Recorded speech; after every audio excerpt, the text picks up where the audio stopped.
Dahil, kayo po ay hindi sumipot ba sa subpina? Ano bang, katotohanan nito at kinokonsidera niyo raw po na kasuhan si NBI Director Matibag? Yes, actually, Edmar, nag-usap kami kahapon ni Attorney Topacio. Ilang araw bago pa niyan, no? Nag-uusap kami and then nag-finalize kami kahapon.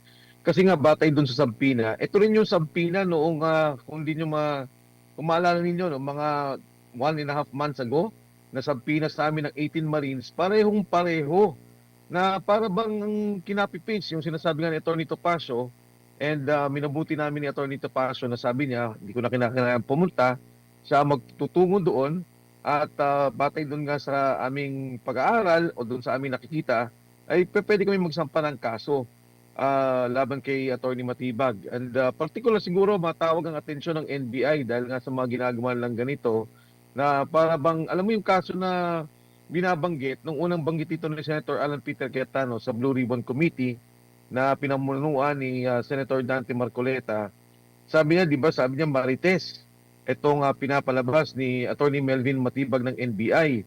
Eh, hindi ko pa alam yung mga panahon na yon. Tapos nung mabasa ko na mismo yung affidavit ng kanyang pinagbatayan na sinasabi niyang nagbigay daw ako ng pera o nag-alok ng pera para magsalita yung mga Marines, ay ang kinikwento niya ay galing sa isang kwento na ikinuwento rin doon sa isang tao.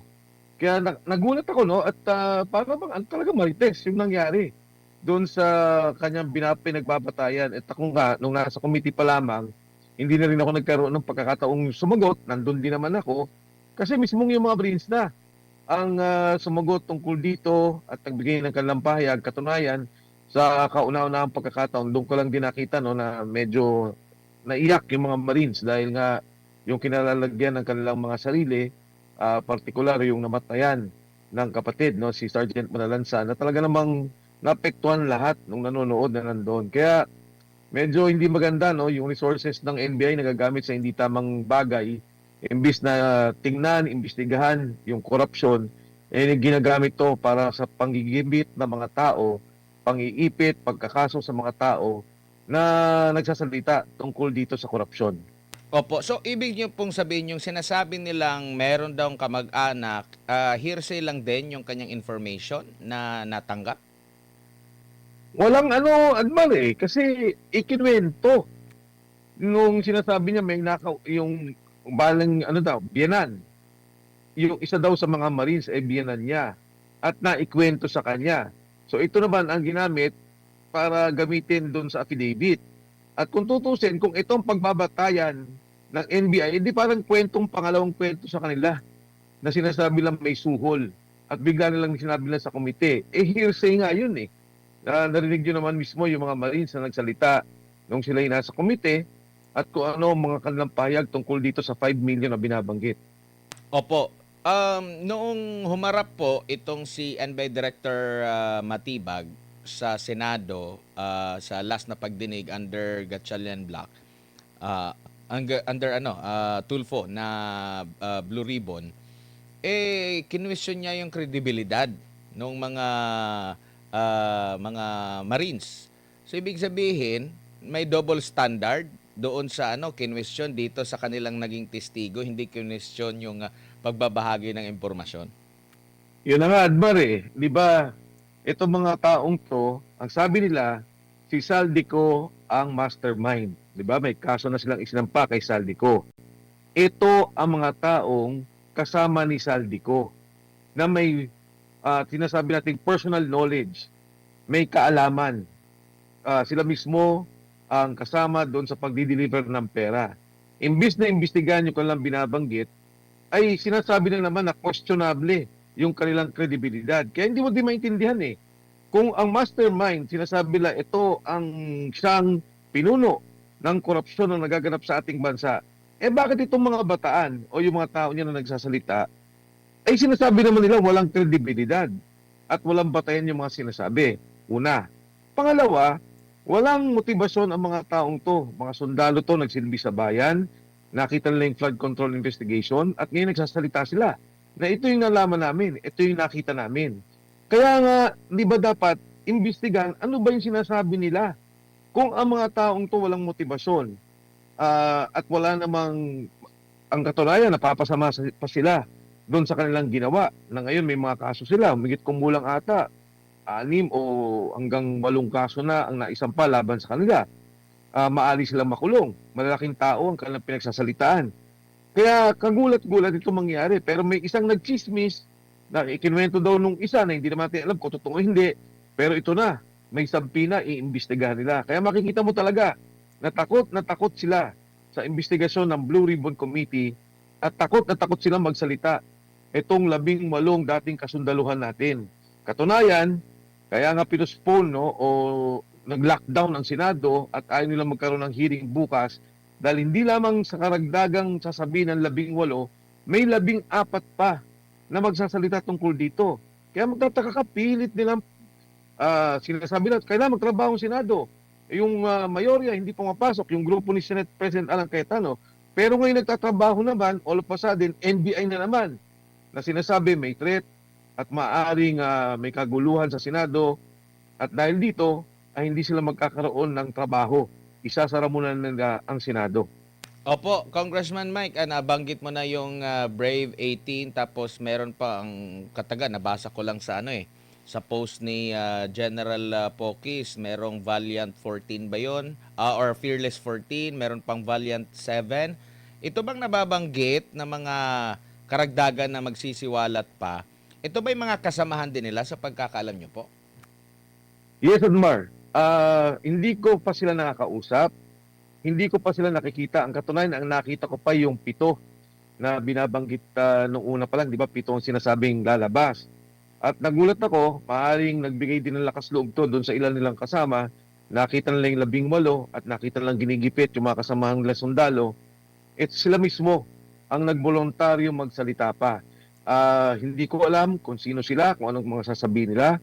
Pero ang mahalaga dito sa lahat ay handang magbunyag pa at lumabas pa mga tao, mga kasunduluhan dati na magbigay alam kung ano ba talaga itong nangyari. Kailangan natin to, Admar and MJ, tingnan ng kabuuan. Kasi kung titingnan ninyo, ang unang nagsalita ay si Sergeant Orly Gutesa. Sinabi niya, di-deliver kami ng pera, may binanggit siyang mga detalye, no, kung saan dinideliver sa mga bahay. Kalaunan, lumabas si Saldico.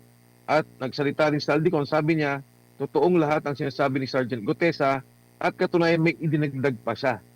Ngayon naman, lumabas ang 18. Itong 18 to, sinasabi nila, ito pa yung mga pinagbigyan mo namin at ito pa yung aming nakita. Kaya dahan-dahan lumalabas ang katotohanan pero mapapansin mo, pilit nilang pinipigil, pilit nilang hinihinto, pilit nilang binubusalan yung mga taong gusto magsalita. At itong Blue Ribbon Committee hearing na lang sana ang bihikulo para marinig itong mga kasundaluhan natin na may kaalaman. Pero ayan, katulad ng binanggit ko, ay nung una, nakalimutan kong banggitin ko to, Admar, NJ, nagpunta sila doon sa pinatawag ni Senator Raffy Tulfo na, Erwin Tulfo na consultative hearing, no? Consultative hearing na yung binanggit nila. Hindi nila siguro inaasahan darating yung mga sundalo. Hindi rin naman inaasahan marami nating kasama sa Senado, yung nandun sa grupo ni Senator Alan Peter Cayetano. Pero biglang pumasok yung 18.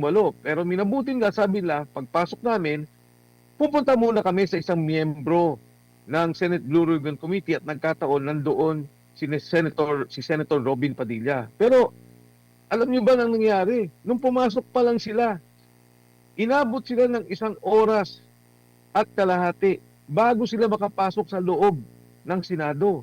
May imbitasyon sila pero biglang hinihingan sila ng QR code. Gusto mag-register sila. Na nakakagulat kasi imbitasyon nga yun eh. Hindi mo na kailangan ng QR code para doon.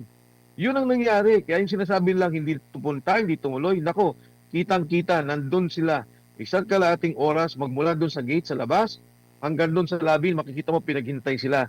Doon lang sila nakakyat at nung pwede na silang bumaba, ayun, hininto na yung Blue Ribbon Committee hearing. Ay, yung consultative hearing na patawag ni Senator Erwin Tulfo nakasama si Senator Erwin Gatchalian. Opo, Kung Mike, si MJ po ito. Sir, paano po yun? Sinabi po sa isang panayam o sa isang balita na pag hindi raw dumalo ang Brave 18 sa next hearing, sila raw po ay pahuhuli. Si Senator Ontiveros po ang nagsabi. Hindi ko na sila maintindihan eh.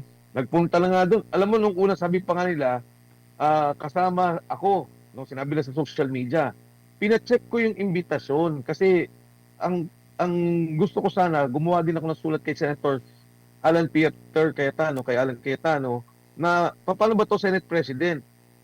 Naguguluhan kami, gusto kong malaman kung anong direksyon mo since you are the Senate President.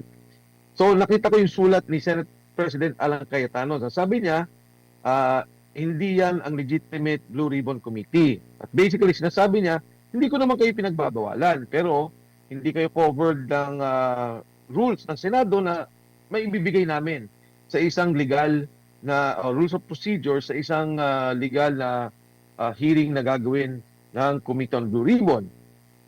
Nagpunta na nga doon, hindi na pa naman nila pinapasok. Bigla na lang silang na nagsabi na hindi na daw tuloy. Parang ang binanggit pa nga dahil nagkagulo daw sa Mindanao. Yung Mindanao, ang aga-agang nangyari yon, nandun na yung mga sundalo. Alam nila na nandun yung mga sundalo dahil informed naman yung committee, informed yung kanyang staff noong Blue Ribbon Committee. Pero yun nga, kung magpapatawag sila, walang problema, pero hindi sila pwedeng mag-contempt dahil hindi sinuway ng 18 Marines ang kanilang panawagan. Hindi sinuway ng Brave 18 ni Atty. Baligod ang kanilang panawagan. Nandun sila. Katunayan, nandun din ako sa labas. Na kung sakaling mababanggit ang pangalan ko at kailangang papasok din ako. Yung problema, wala naman talagang imbitasyon. So yung sinasabi lang contempt has no basis. The Brave 18 were there. Nandun ang si Atty. Baligod. At anytime, magpatawag sila, a-attend ang kasundaluhan. Opo, sir, kamusta ang moral ng Brave 18? Marami kasing mga retired na nagdududa po sa kanila pong mga testimonya. Meron din po mga opisyal na active na may mga patama din, no, sa social media against them. Anong kanila pong bilang nakakausap po ninyo, sir, yung Brave 18? Alam mo, hindi ko masisisi yung mga tao kung titingnan nila na may politika. Natural nagkakagulo sa Senado, may patawag dito, pupunta rito, and of course, ako mismo, gusto kong linawin to, Admar MJ, ang sinuportahan ko ay si BBM at si Inday Sara. Nauna pa ako kay BBM, nagkaroon silang coalition, sumuporta ako. Pero nung nakita ko yung korupsyon, nagsalita si Sergeant Gutesa, yun ang una at pangunahing lumabas ako at nagsalita nung tinulungan ko Sergeant Gutesa, ay dyan ako na-involved. Nakita ko yung korupsyon, nakita ko yung mga dokumento, nakita ko yung lahat. Lumabas ang Brave 18, tumutulong din ako. Ang dapat tingnan ng mga kasunduluhan, ang aktibo at ang retired. Etong mga sundalong to, sila ba ay magsisinungaling para ipahamak ang kanilang sarili? Pangalawa, nagsasabi ba ng totoo to? Ano ba ang ebidensya na kailangan nating tingnan? Kailangan nating suriin? Kanino ba sila nag-deliver? Ano tong mga perang to? Kaya bago magsalita siguro yung mga retired at yung mga aktibo na siraan sila, ay pakinggan muna nila. Dahil nakasama nila to sa serbisyo. Nakasama nila to bilang mga sundalo. At ang ginawa ng mga sundalong to para ilabas ang kanilang sarili, ipahamak ang kanilang sarili, magkaroon ng problema ang seguridad nila at ang kanilang pamilya. Nasa ngayon may mga kaso pa sila at kailangan pa nilang gastusan ng kanilang sarili. Para sa mga kaso, kailangan nilang magtago para sa kanilang seguridad, ay isang malaking bagay na kailangan nating bigyang halaga. Ang pagsasalita nila, kailangan imbestigahan. Kailangan yung mga nagsalita, itest nila. Tingnan nila kung ano ang mga integridad, kung ano ang mga pagsisinungaling. Wala nga nagtanong wala nga humarap sa kanila. At nung may pagkakataon sana, na yung sinasabing kabilang grupo na nagsasabing kargador sila, harap sila, sila mismo naghuminto. Alam nila na nandun sa Senado at pwede nilang tanungin. Hindi natatakot ang mga sundalong to, wala silang tinatago at nakikita nyo naman sa mismong pananalita nila. Yung ang binidyo ko nga, pinost ko doon sa page ko Sabi ko nga, scripted daw itong mga sinasabi nyo. Sabi nga nung isang sundalo, Sir, hindi na nga namin kailangan basahin yung affidavit para sabihin namin kung ano yung nalalaman namin. Opo, Kung Mike, marami kasi sa mga netizens ang nagtatanong, no, kung Possible po ba, kasi may momentum na raw po yung Blue Ribbon hearing version ng Cayetano Block. Sinusundan po nila ang kasunod.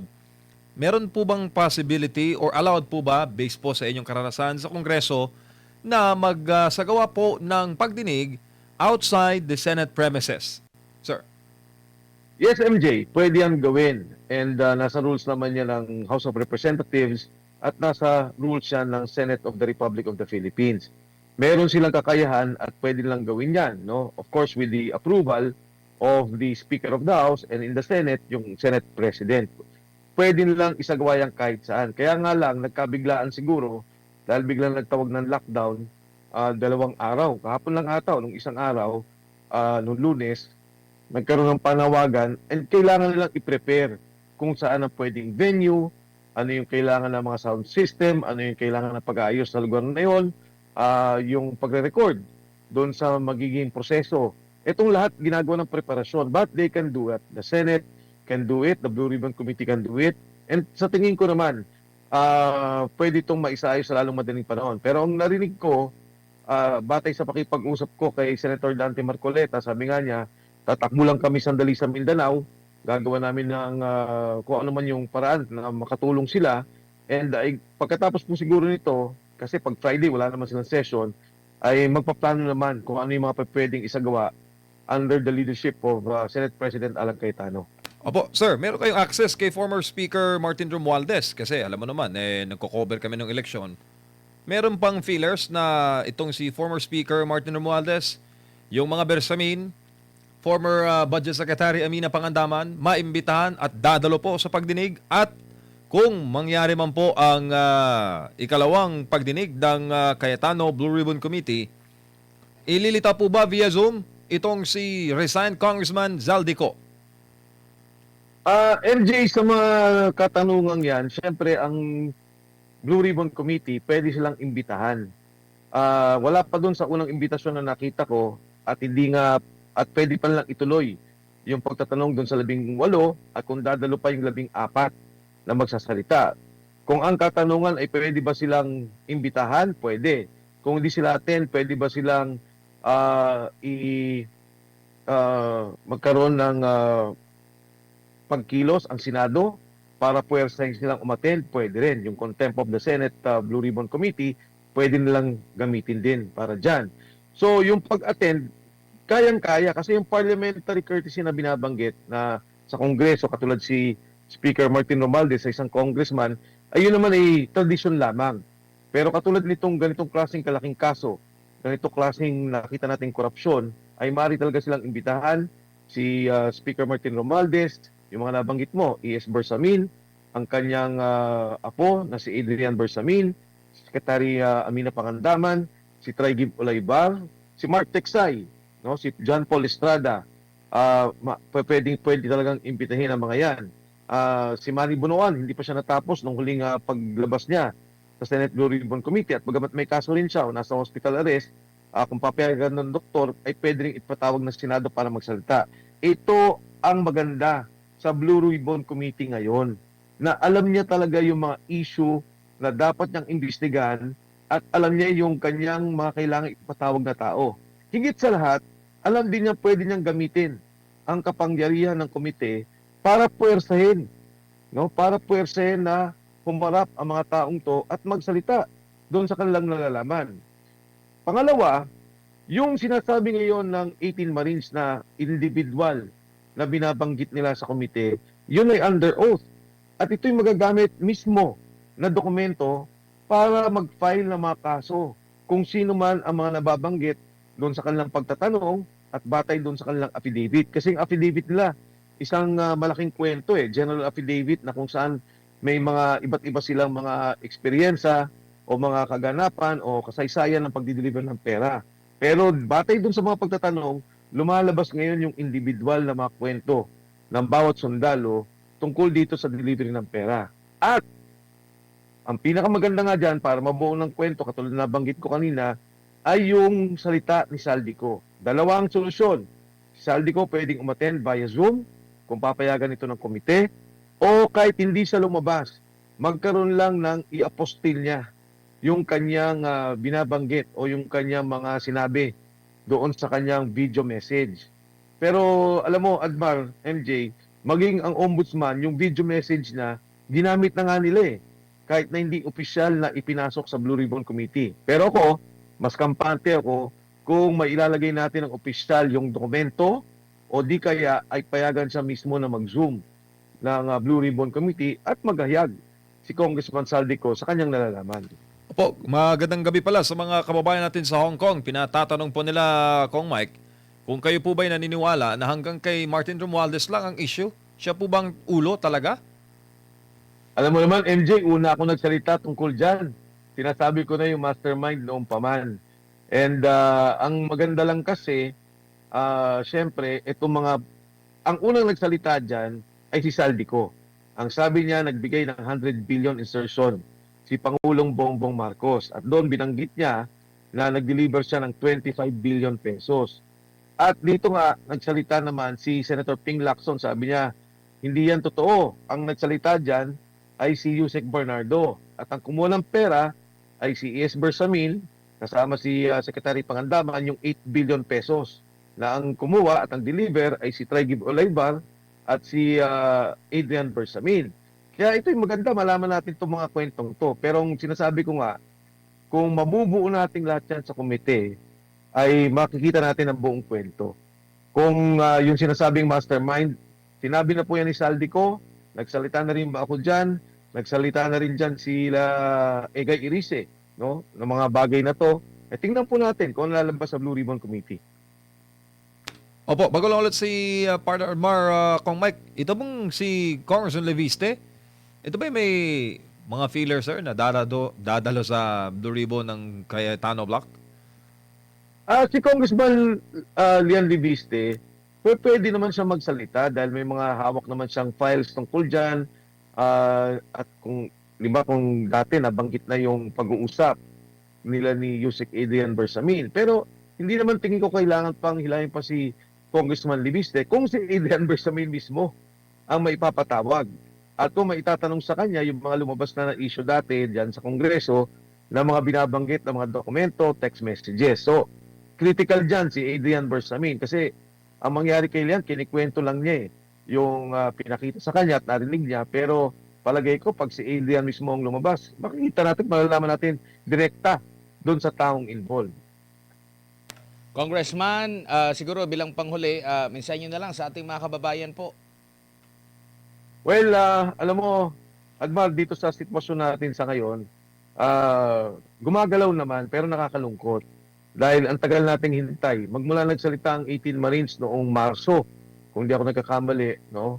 March, April, May, June, July. Ilang buwan na magmula nung sila yung nagsalita. Ngayon lang natin naririnig, opisyal, doon sila sa Senado.